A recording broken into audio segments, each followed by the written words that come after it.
Hi everyone, welcome to my channel. Today I will be doing a flip through of a new Plum paper planner I got. So this planner I decided to order to keep up with my academic and work things. It is my first Plum paper planner ever.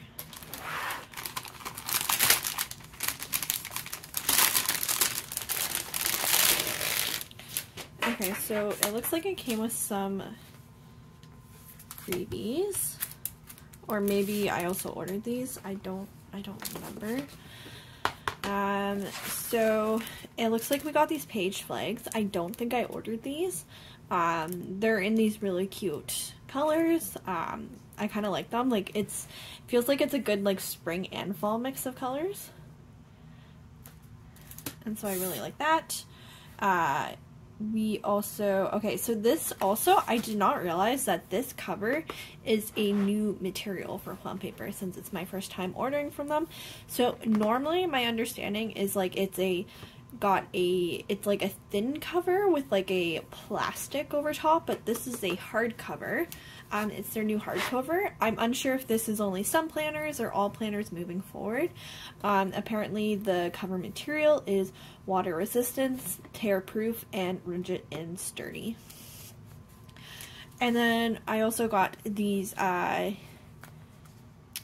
don't know what you call them, like stickers for marking the monthly stickers maybe. I'm unsure though. I might have ordered these just because this planner is undated, or maybe it came with it. I'm unsure about that. And lastly, you just get this Plum paper order, which talks a bit about the planner and how to make sure you keep it new. Looking at the planner itself, so I got the A5 size, so it is smaller size. I wanted that so it'd be more compact that I could take with me to campus. So the coil itself is a spiral coil. It is pretty sturdy actually. So like it's pretty high quality. The coil is pretty big that if you want to add stickers you can. I don't think I will be adding stickers to this one just because I like to memory keep after. So usually how it goes is I plan, this will be kind of my chicken scratch planner where I plan out everything I have to do in advance. And to keep me on top of stuff, it's really going to be my functional planner. And then I have a separate planner where I memory keep in and use stickers and washi and get all decorative. So something else about this planner is it's actually neutral. So I guess Plum paper normally has kind of like colorful inserts, not very colorful, but as you can kind of see, it's very neutral. There's no color at all. So the first page is this planner belongs to. Then we have a spot for special dates for 12 months of the year, followed by a blank page to use as you want. Again, 12 spots. And then you go into the monthly. It looks like this is also a notes page here. It is quite thin. And from my understanding, like this isn't the same paper that is used in other Plum paper planners. So it's a bit thinner, the paper, which is fine because as I said, this is going to be a functional planner and not a decorative planner. So each month begins with this dashboard. And so what's weird, like, I don't know if I like both of these. Like, I kind of like this, but at the same time, we have it here, so I don't know if it's a bit repetitive. I guess if you want to track something here every day, but then also track something here, you can. And then you have some spots here, and this is a light, I don't know if the camera can capture it, but it's a light grid, the second box. And then we have our monthly here. The monthly starts on a Sunday, which is probably the only thing I don't like about it as a student. I usually do my weekdays starts as Monday.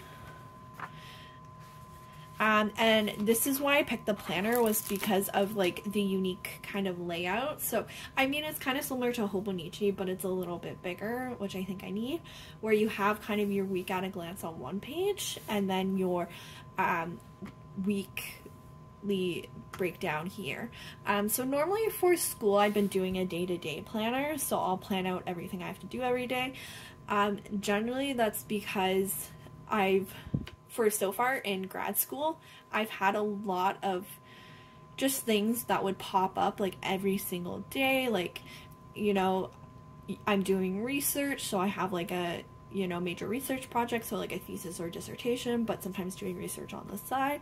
I have consulting, I have courses, I often TA or work on the side, so I had like lots of ongoing things, plus like volunteering.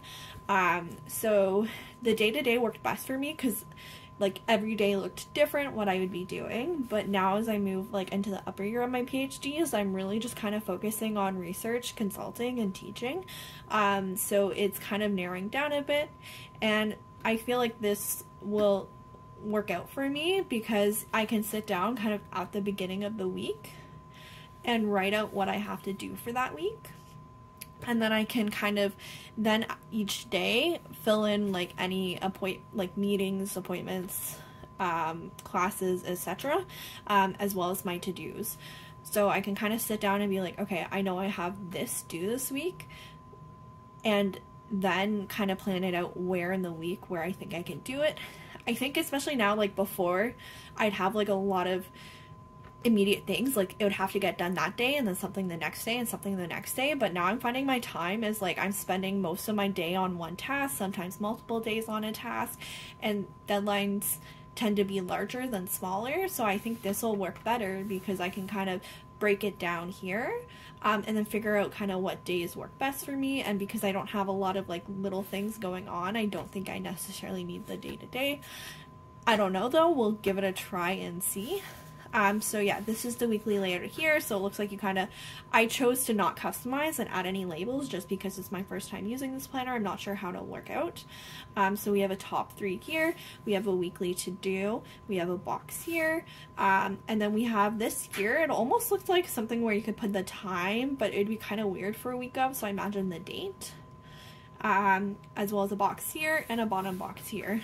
So I imagine like this will be my weekly to-dos for school. This will be my priorities. This might be like important meetings or deadlines. But these 3 boxes, I'm a little unsure how to use that. I might have to like play around a bit week to week and see how it goes. And then this repeats for a number of weeks. And then you're back to the next month. And I don't know if there's anything at the end. Oh, there appears to be. So when we get to the end of the planner, it looks like we have this line notes page here, followed by a couple grid pages, and followed by a contacts page, as well as a passwords page. I don't know whether I would use these pages, especially because they, like I said, this is a very functional planner and not something I keep. It's just something that works for me for breaking down everything I have. Like, I have a million things ongoing and I don't want to miss deadlines, so that's what I'll use this for. But even the like grid pages might be good as like scratch paper if I ever need to write down something and I don't have the space, or I don't have an extra notebook with me. The back also has a pocket, so the pocket isn't actually on the back, it's its own kind of file folder, so it's a little flimsy, so I imagine if you kind of put some stuff in here, it could rip. But yes, that is the new Plum paper. It's weird to me that the planner paper is different. I actually have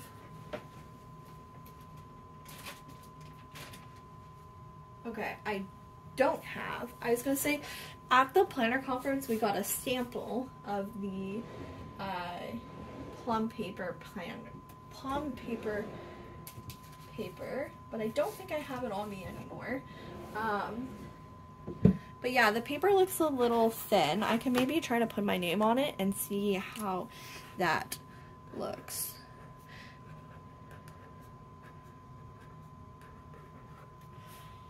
So this is using a Papermate Flare. So there's no ridging at all. There is some ghosting though on the next page. So it is a bit thin. It's not as, from my understanding, like when I tried the paper before, it was very smooth. This is less smooth, which actually might be okay because then maybe it's not gonna smudge as much. So yeah, that's a quick flip through of my Plum paper planner. If you're interested in updates, you can comment down below and maybe I'll do like a check-in later on to see how it's going. I also regularly post on my Instagram at Plan with Ashley Lynn, and I can post up there on there how it's going. Thank you so much for watching.